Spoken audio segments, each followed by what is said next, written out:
It's a Heidelminicast. And now, Scott Clark. Still digging our way through the coffer. We've got 3 questions, and we can do it. If the Heidelcast helps you, or you help us keep it going, please make the coffer clink by clicking on the PayPal link or by sending a check to Heidelberg Reformation Association, 1637 East Valley Parkway, number 391, Escondido, California, 92027. Well, my baby, she wrote me a letter. Now let's read some emails, shall we? And we shall. And this one is from Joseph. It's the one I didn't finish last time because he had such a penetrating and difficult question from 1 Corinthians 11. So this one is, what are your thoughts on Operation Reconquista?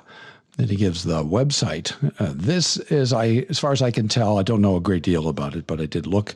It's a program to take back the mainline denominations. Do you think this project is feasible? My short answer is no, I don't think it is. What are some practical encouragements and cautions you would give to people involved in this movement? Well, I have spent my entire ministry, since if you count going to seminary, since 1984 in the sidelines. So there are 3 kinds of denominations in the developed world and maybe in the underdeveloped world. And those would be the mainline or the old liberal denominations that have almost all gone bad, bleeding to death, typically losing about 70,000 members a year. United Methodist churches just had a major split because so many of them have gone so liberal and then others have left. And I think it was able to take their buildings, which was unusual. Typically, if you're leaving the mainline denomination, the Presbyterians, they keep the building, and you people go worship in this is a true story, right? A bank basement, a gas station. And you say, that's impossible. No, I pastored a congregation that met in a gas station. It was empty, right? They weren't still, ding ding, filling up cars and stuff.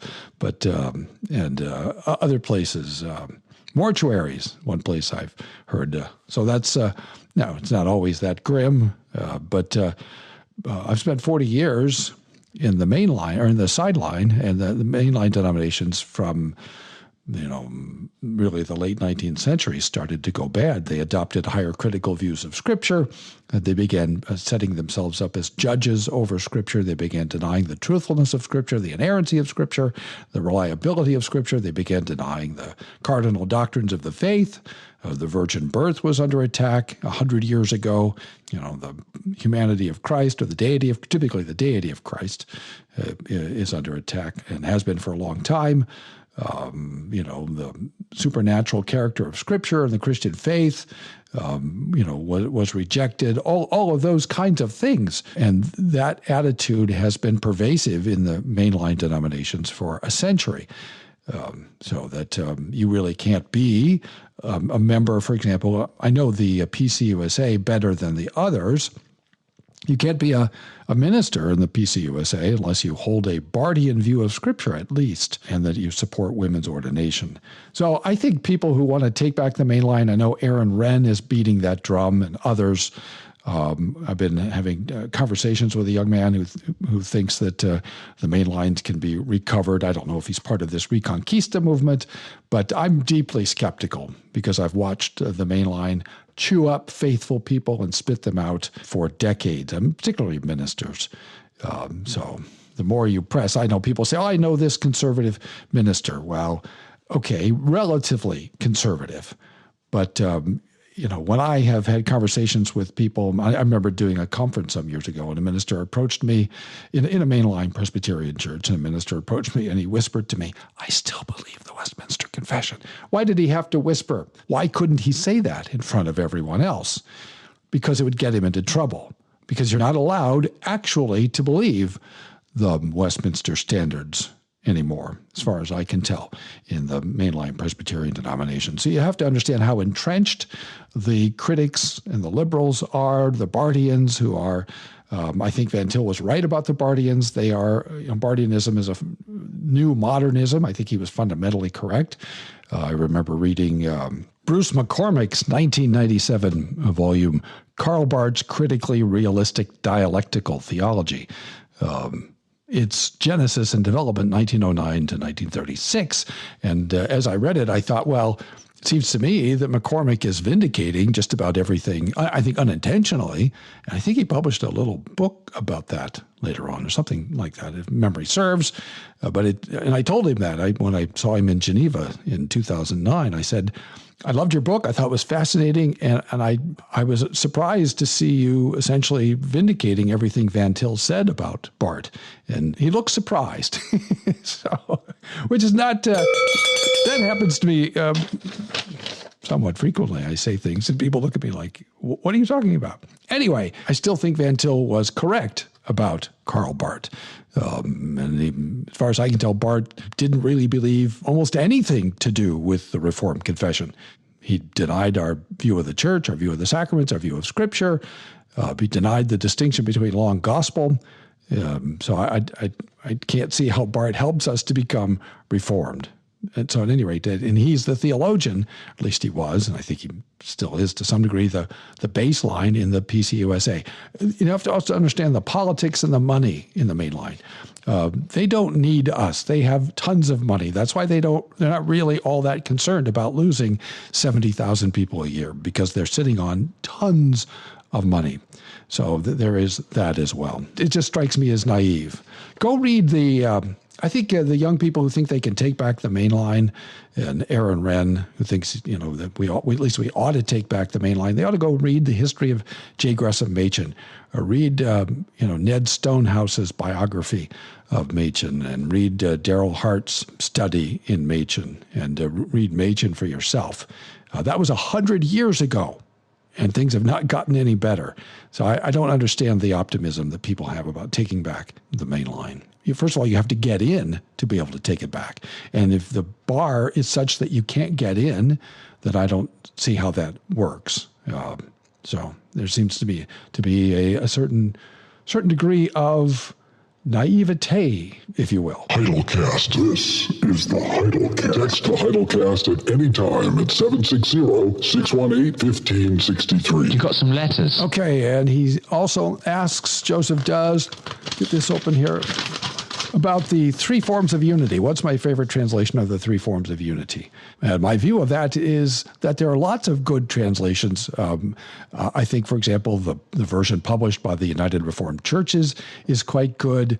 The one with which I'm most familiar, the one I like best, frankly, is my revision of the RCUS's 1978 edition, which was their modern language edition. They didn't use a modern language translation of Scripture, but the text was modernized, but also without doing any damage to the language, meter, rhythm of the compact language and the deliberate meter and rhythm of the catechism, which were intentional. The only one that I really discourage people from using is the Christian Reformed version, just because they, in 1975, produced a paraphrase.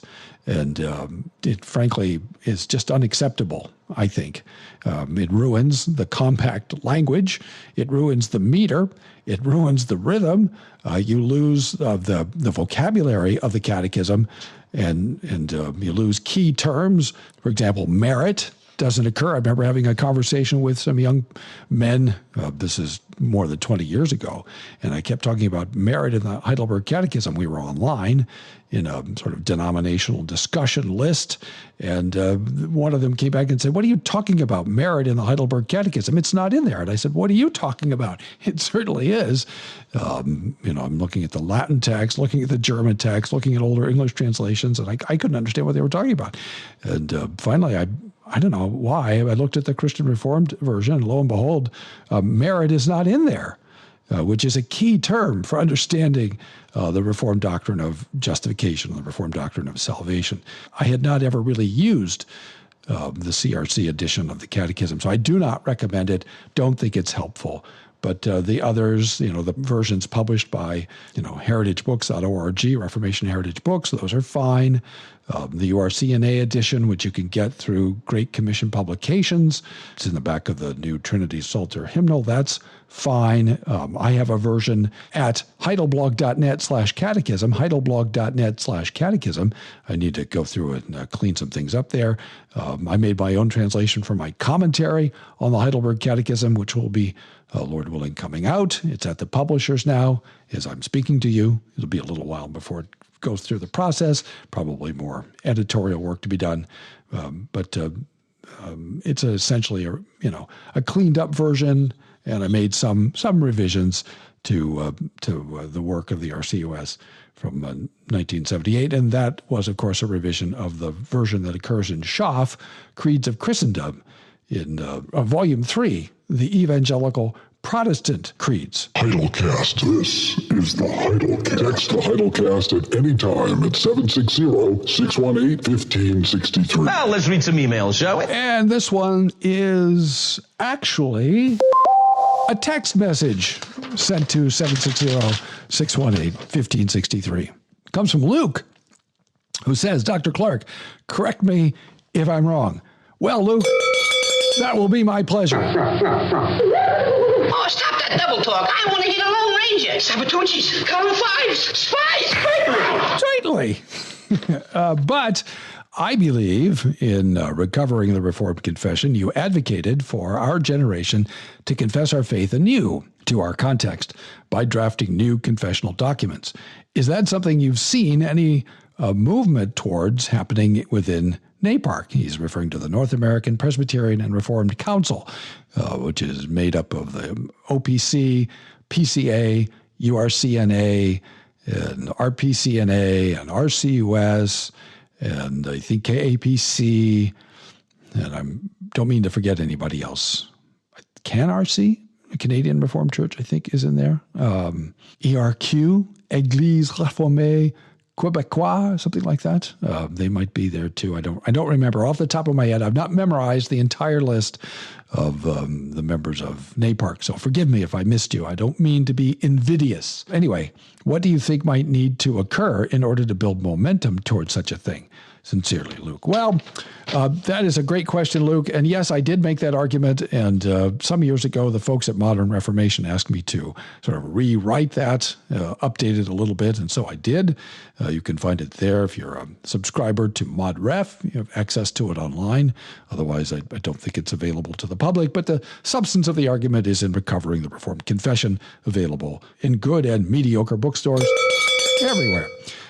So the core of the argument is that the Reformed churches in the Reformation confessed their faith at the drop of a hat. If you look at Jim Dennison's edited Reformed Confessions of the 16th and 17th centuries in English translation, it's 4 volumes, 4 substantial volumes. Now, not all of those confessions I would count as Reformed. There are Waldensian, which I think is somewhat complicated, their relationship to the Reformed Reformation.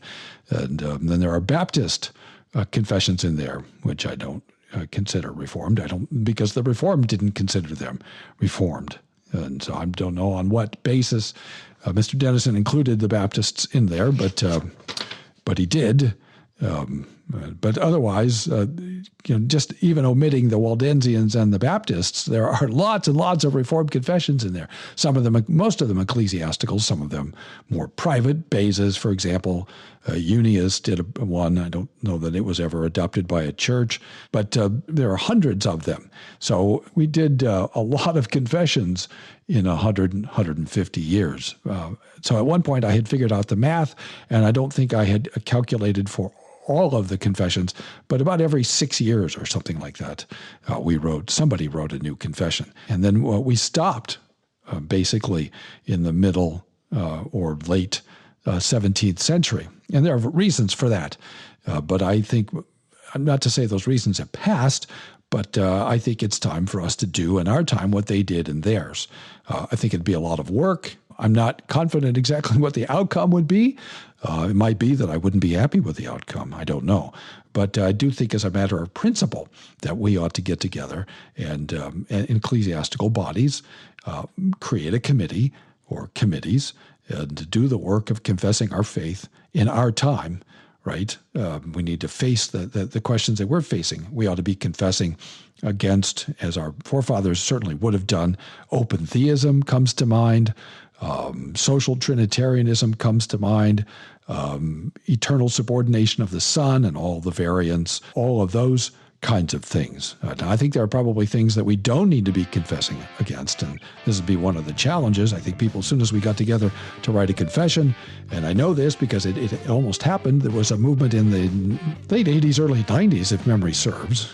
I was still pastoring in Kansas City, and so it had to be before 93, when a bunch of Reformed people got together. They met at Wheaton College, and they were going to draft a new Reformed confession. And I don't think that project succeeded. I think they met, and I think they did, some preliminary work, and they may have written something, but nothing emerged that anybody, wanted to adopt, as far as I could tell.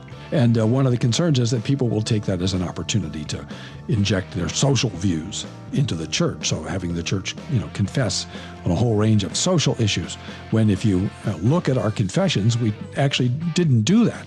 There were lots of social issues on which, or about which, or against which, or to which the church could have confessed in the classical period, and we didn't do it, and that's because they believed in the spirituality of the church. And they didn't think that the church needed to be confessing as church to or about every single thing, every single social issue pressing. But nevertheless, there are lots of reasons that we ought to be confessing the faith. And it would be a good exercise for us to do it. It would be a mark of fidelity, and it'd be a part of recovering our own confession, our theology, piety, and practice. What needs to happen? Well, people need to see the need, and they need to recognize that this is something that we always did. We did it for a reason, and those reasons haven't gone away, and we're just not there yet. So it's going to be a while, and frankly, we need to recover our own original confessions first, I guess. Right? I mean, people, we're losing track of our catechisms and our confessions, and so we need to get busy with that. And so that would probably be the major precondition. The more deeply we are in touch with our own theology, piety, and practice as we confess it in our confessional documents, and then as we understood it more broadly in the tradition in which the confessions were formed, then I think we'll probably be more motivated to do in our time what they did in theirs. Thanks for listening. Tune in tomorrow for more from the Heidelcast, brought to you by Heidelberg Reformation Association.org.